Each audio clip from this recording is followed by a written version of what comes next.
Yo creo que hay una parte que viene de, obviamente, nuestro instinto a la hora de escribirlo y de quién debería ser el eje central de estas historias. Y creemos que ese personaje femenino que se transforma de tal manera y que termina siendo, que tiene que pelear sola contra viento y marea sobre el final, es un personaje perfecto para este tipo de historias. Pero la verdad hay que darle mucho crédito también a la actriz, a Jane Levy, que hizo de estos dos papeles, porque ella también, su manera de interpretar a estos personajes también lo lleva a un lugar bastante único.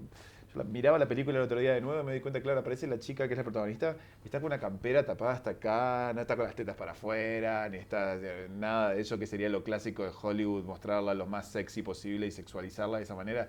Y ella en realidad no hace eso y es casi que uno más del grupo, un chico más del grupo. O sea, que también cosas que deberían, que en general este género hace, sobre todo el género del terror, poner unas chicas y están todas medias en pelotas, ¿no? Es lo que hace siempre este género y nosotros realmente con ella nunca hicimos eso, ni siquiera en Posición Infernal. Y aquí tampoco, y eso también viene de la combinación obviamente de cómo está escrito, pero también de cómo ella desea interpretar esos papeles y me parece que funciona muy bien. También creo que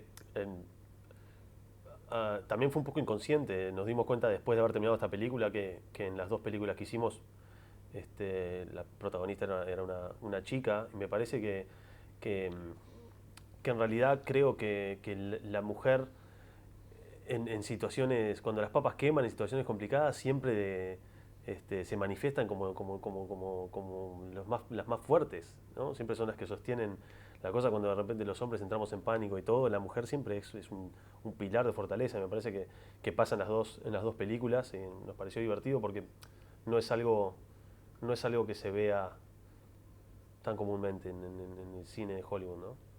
Bueno, no podría, esta historia no podría suceder en otro lugar que no fuera Detroit o alguna otra ciudad donde hubiera ese escenario, que son pocas, pero encontrar un barrio de ese tamaño donde todas las casas están abandonadas y hay solo una familia viviendo en un hogar, eso no se encuentra en otro lado. O sea, y si eso no estuviera allí, la historia no sucedería porque al primer disparo y al primer grito vienen los vecinos a ver qué pasa y la policía estaría apareciendo. O sea, lo que hace única esta historia es evidentemente que sucede allí, entonces están en tierra de nadie, ¿no? No importa cuánto grites por la ventana o cuántos disparos se oigan, no, la policía no viene, porque la policía de hecho no va a esos barrios en general. Entonces hace algo muy, muy particular para la historia y que claramente no podría haberse hecho en otra ciudad, ¿no?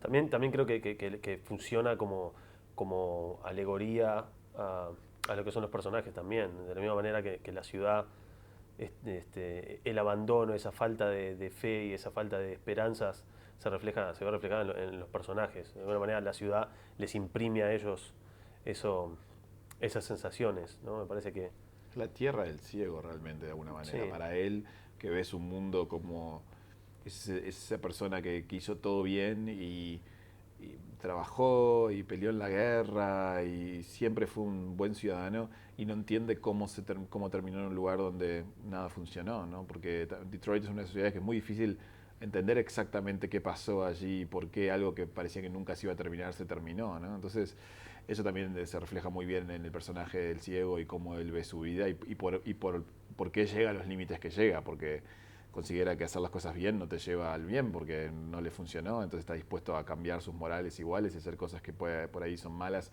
pero está dispuesto a conseguir lo que quiere a toda costa porque no confía en cómo funciona el mundo, porque vive en algo que es casi una utopía, ¿no? Que es una ciudad que es postapocalíptica de alguna manera y que parece sacada de una revista, pero en realidad es un lugar muy, muy, muy real, ¿no? Yo creo que vamos bastante lejos en algunos Sí. momentos. Pero capaz que también en algunos momentos es jugar contra las expectativas, es de cuando la gente cree que va a pasar lo que va a pasar y si nosotros le damos exactamente lo que crean que va a pasar ahí, después la gente se relaja, pues dice, bueno, tengo control sobre la situación. La audiencia se siente en control y tranquila cuando se da cuenta que está adivinando todo lo que va a suceder, entonces no hay vértigo, ¿no?